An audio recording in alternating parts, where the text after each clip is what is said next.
I'll start because I feel like it was a bridge to like casual conversation.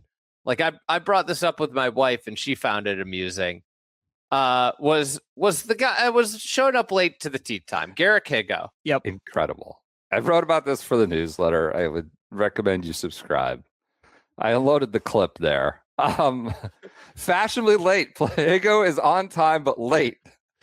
He's a man of high fashion. I mean, Ryan Porath texted he looks like a male version of Sydney Sweeney, and now I can't unsee that with that picture. It really does. It's a little scary. So he gets a 2-shot penalty, shows up late, on time, but late. On time. There's some sort of marking, a blue pole, blue dots that say this is the first tee area. You had not crossed that threshold in time. They invoke Rule 5.3 or Fool 5.3 for being late. It does not mean. Can I just start with? I popped into the telecast right when this was happening, and then they were like, he got assessed a penalty, and then they kick it.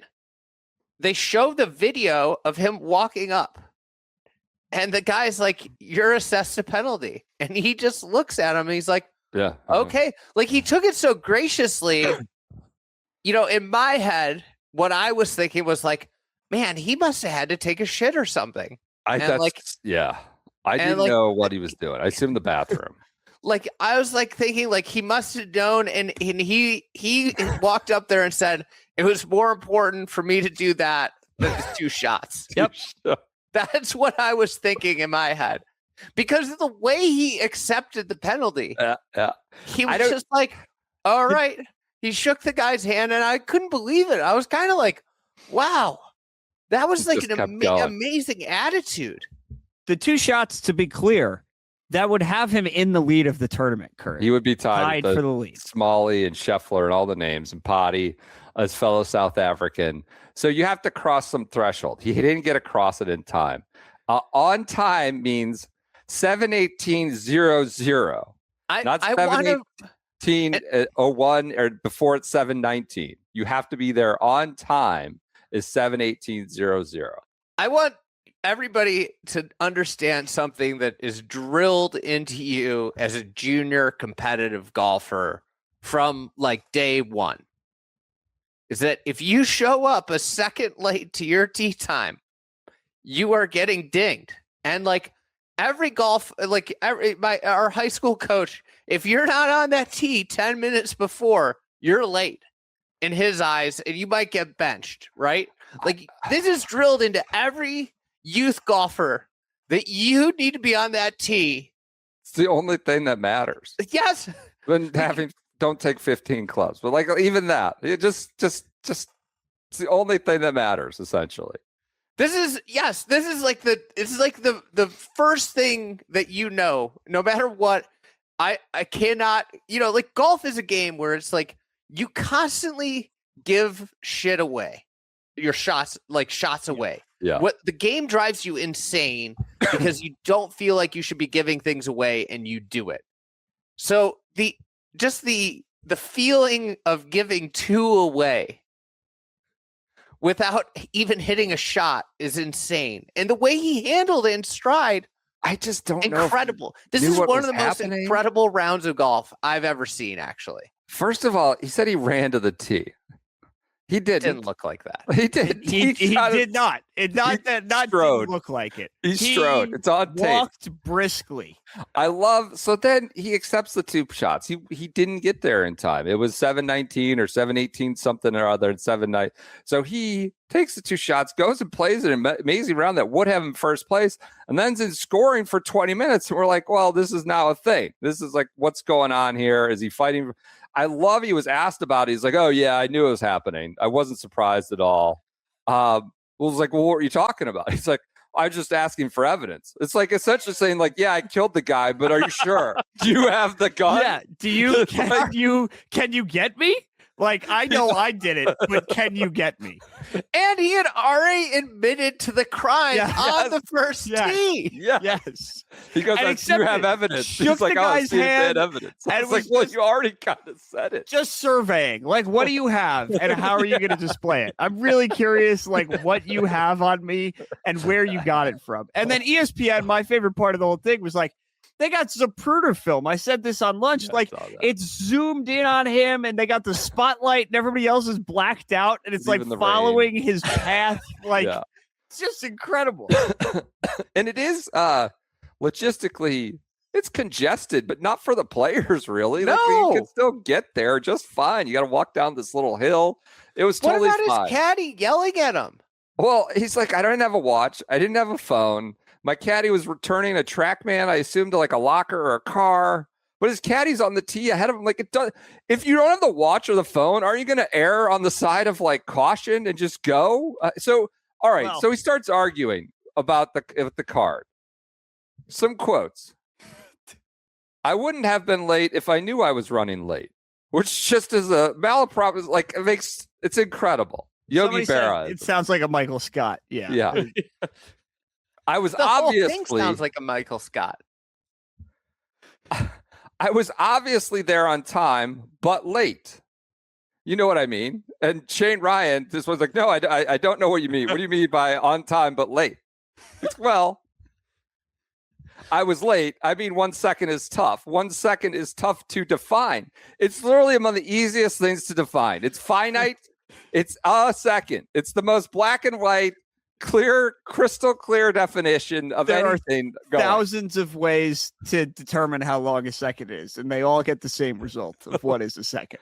1 second is tough to define. I was there on time, but the rule is, again, he wasn't on time. If you're 1 second late, you're late. So if you think about it, I was there on time. You know what I mean? And Shay's just like, what? He goes, it wasn't a surprise. I was late. My caddy's yelling at me, so I knew it was going to happen. He goes, and then this is the Jason Sobel or Sirius XM. This is radio. my favorite one. Because I don't know. I don't want to be there 10 minutes early. I know that 5 minutes is fine. I thought I had time. I always cut it pretty fine. There's a lot of us who do. You know, now he's just saying everybody does this. We don't want to get to the tee 10 minutes early and be cold. We have to hit it far and straight. It's our job to do that. Speaking of like an extended range session, so he's ready to hit it far and straight. It's our job to do that. It's our job to do that. It's not my It's a great job line. to show up 10 minutes early. I don't really think it's my job to be 10 minutes early. It's so Correct. good. That is not your job. It is your job to be on time, though. And between 10 minutes early and on time, there is that's a professional responsibility that I think can be accommodated. There's 9 minutes is how much there is between 10 minutes and not on time. There's 9 minutes. That's how What much. an Can we insane thing. talk about something for a second? Please. PJ, BP, I assume in your early jobs there was like an official start time. Like, you need to be in the office by X. I mean, I didn't have to punch a card, but yeah, you were supposed to. Yeah. Do that. Yeah. I'm just venturing, like, all kinds of stuff can happen in any day of your life that prohibits you from getting to work late. Like, where you are late and it is like, I needed to be there at 9 and I was late. How often would you say that happened in your real life job? Not very often, ever at all. And it wasn't like a 2-stroke penalty, like millions of dollars, thousands of dollars, public shaming if I wasn't. Like, the stakes were. Now, we came in a different era where, like, That's true. you could tell, like, if you couldn't obfuscate things, log on to the chat or Slack, and God knows if you're on the train, like, you were either responding to, Outlook or not, or in your office where they could see you or not. I didn't even get a BlackBerry until like year 2 of my job. Then you could still, but that you could tell where the email came from. Like, oh, he's sending emails on BlackBerry. He's not in. So, no, you weren't late. It just didn't happen very often. Train broke down.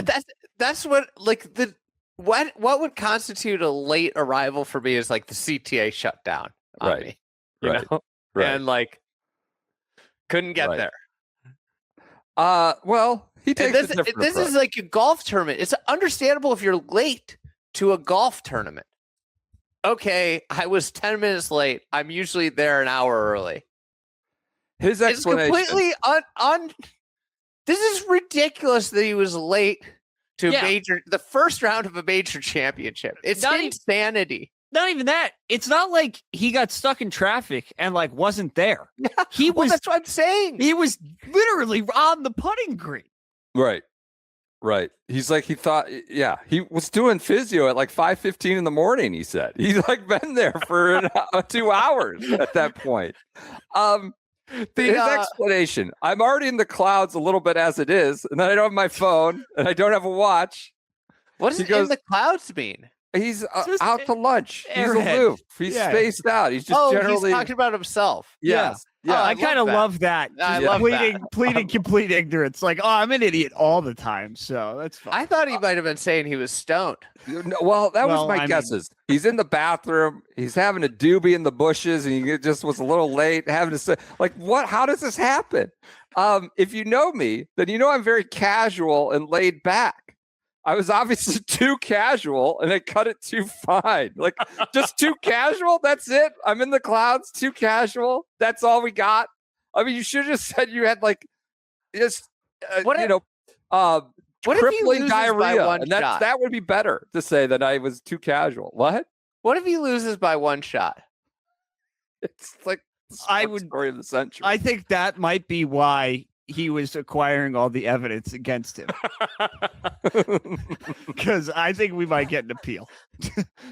I mean, so just an incredible. Honestly, the late penalty was just the start. The quote's like, "I was on time," if you know what I mean. Second, obviously they're on time but late. It's just an all-timer. If I knew I was late, I was running late. I would have been late if I knew I was. I was late. on time but late, if you know what I mean. It's like, it's a banger. That's a Hall of Famer. That's the one that I told my wife and father-in-law was that quote, and it got a chuckle out of them. And my wife sides with Higgo. Well, and then Shane just going like, "No, I don't know what you mean. Can you explain that for me?" Is like, that made it 10 times better on the video. I mean, he was incredible with Marty, incredible with Sirius, incredible with the press. It was, I mean, we got to get this guy involved in more stuff. Get him on the President's Cup. Hey, look, he broke the rule.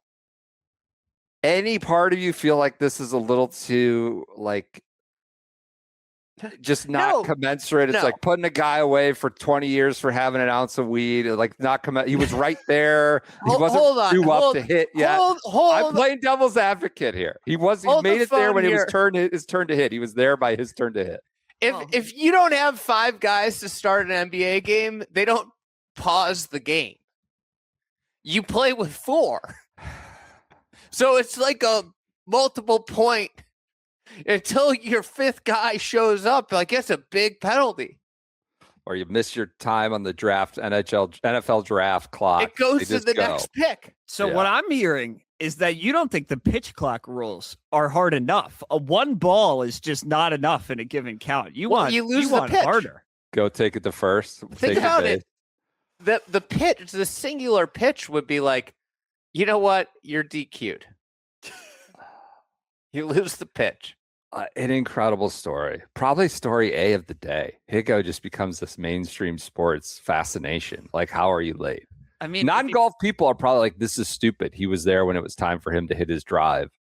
But like, it's so just easy to not do it, not get dinged that it's pretty hard to forget. There's going to be an influencer that takes Higgo's side of this.